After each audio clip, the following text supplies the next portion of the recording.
Hello， 大家好，我係太 Carrie， 我又帶大家去香港嘅玩具店啦。想嚟香港玩具尋寶呢一間你一定要識。之前其實我都介紹過呢間嘅灣仔舊店，要玩具手辦嘅朋友真係唔可以唔識呢間噶。銅鑼灣呢間呢就大好多，行嘅時候呢都會行得舒服啲。我自己就覺得兩邊嘅種類比例呢係有啲分別，灣仔嗰邊呢就多啲 Tommy 車仔，而銅鑼灣呢邊呢就多啲日系嘅手辦。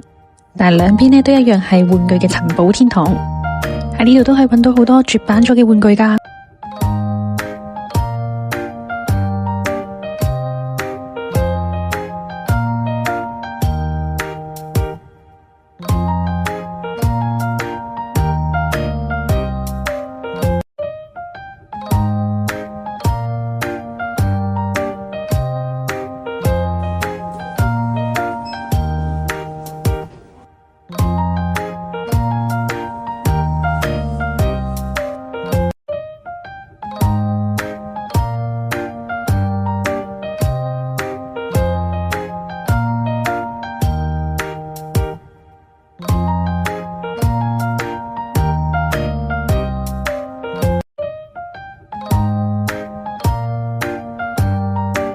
希望大家鍾意我嘅分享，繼續關注我，一齊好玩好吃好去處啦！下次再見。